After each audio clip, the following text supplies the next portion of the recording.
Yo, what's going on YouTube? It's DLloyd. So we got some somewhat troubling, but maybe positive news coming out from D'Angelo Russell by way of Dave McMenamin and ESPN. Now, we know how last season ended for the Lakers. They have that miraculous run, got all the way to the Western Conference Finals. Unfortunately, they met up with the Denver Nuggets, and we know they were swept in that series. Now, a couple of key takeaways in that series. Of course, nobody could stop Jokic, right, at all. That man did whatever he wanted to do. But the other note was D'Angelo Russell played poorly, to say the least. It was probably his worst series and his worst stretch with the Lakers in that one. There was no question about it. There's really no way to defend D'Angelo Russell in that series. But in the interview today, he revealed some interesting things about that series, and of course his relationship with Darvin Ham, and this will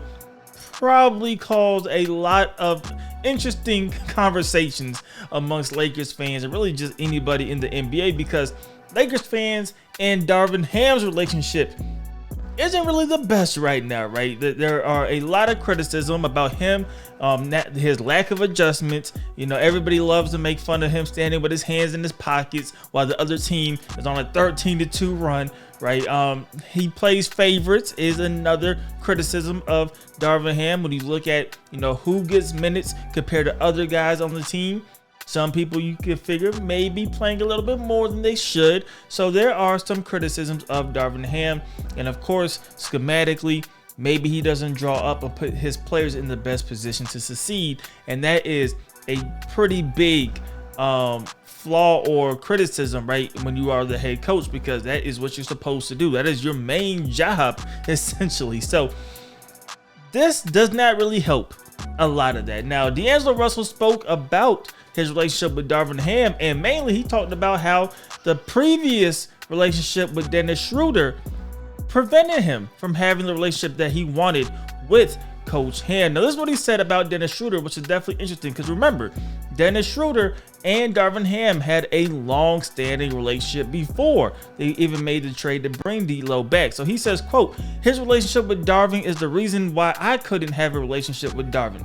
When I was struggling, I would have been able to come to coach and say, bro, this is what we should do. Like, I can help you. Instead, there was no dialogue. I just accepted it, and we got swept, and I'm here, and he's not, and I like our chances. So first and foremost, that is a crazy stray. If you are Dennis Schroeder, you're just minding your business on a Wednesday morning, and bam, you're right there in the fire. But when you read the rest of the article, it kind of gets a little interesting, right? There's a lot of things that are implied, not really said. Now, it's said in the article as well, or implied in the article as well, because we know DLloyd was not interested really in re-signing with the Lakers in the offseason, but we know Dennis Schroeder signed with Toronto, and then the next day, conveniently enough, that's when D'Angelo Russell signed that extension with the Lakers. He also said that it was his camp that insisted on having the player option, and that is what makes things even more interesting for the Lakers, right, this offseason, because we know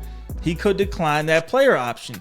And based off how he's been playing, he's probably going to decline that player option, which is going to leave the Lakers in a tricky situation because they can't spend but so much on DLloyd to bring him back. And by the way he's playing, there are real chances that other teams could decide to give him either a long-term deal or even a shorter-term deal with more money than the Lakers really could go. So that is going to be tough. That is why the Lakers were trying, at least shopping around, to see if they could move realistically DLloyd in a move that could make sense for them by the trade deadline. Of course, they did not. DLloyd's been playing a lot better really since January on. He had that stretch in December, but even then, we seen about a week ago in the game where DLloyd was set in the fourth quarter, and he kind of had that look on his face like he could be tired of Darvin Ham, and that is where things are interesting, right? Because what do the Lakers do with Darvin Ham? There are reports saying that if they don't perform in the playoffs this year, he could be out as head coach. And a lot of fans, and it looks like some players, will probably prefer for that to be the outcome, at least not the not performing in the playoffs part, but at least the part of Darvin Ham being dismissed as head coach, and maybe they move on, bring somebody else in. But this is very interesting to hear said in the middle of the season but just interesting really to see the thought process of D'Angelo Russell. Now, we also heard him say he's not worried about anything at this point. His confidence is really through the roof. He wants all the smoke. You can tell that he is going to be honest with how he feels, and that is a good thing, because at the end of the day, even if you don't want to hear some of the things he has to say, I would rather, even as a fan, know how does our player feel about the situation, right? It does provide some type of clarity to the situation, but this is interesting. He did say that his relationship now with Darvin Ham is a lot better. So that is definitely a good thing. Another interesting part was he said earlier in the year, there was a time where Darvin Ham was getting on players about the lack of effort on every single possession, but he felt that that was more of a schematic issue more than an effort issue, which is not a good thing to say about your coach. And if you're a coach, you don't really want to hear that. So things are interesting. Things are interesting in Lakers land. They have a big game today. I'm recording this on a Wednesday. A big game today against the Sacramento Kings. That is huge for the Lakers and their chances of trying to move up to potentially getting that 7 or 8 spot in the seeding.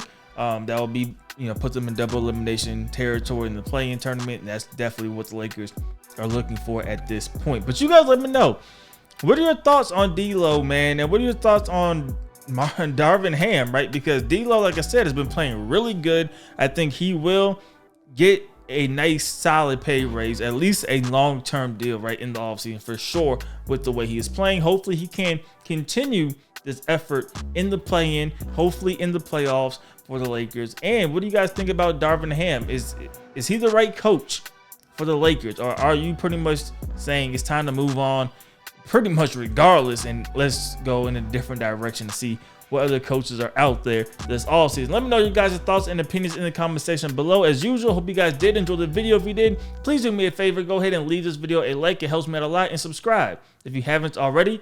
It's DLloyd. I'm see y'all next time. Peace.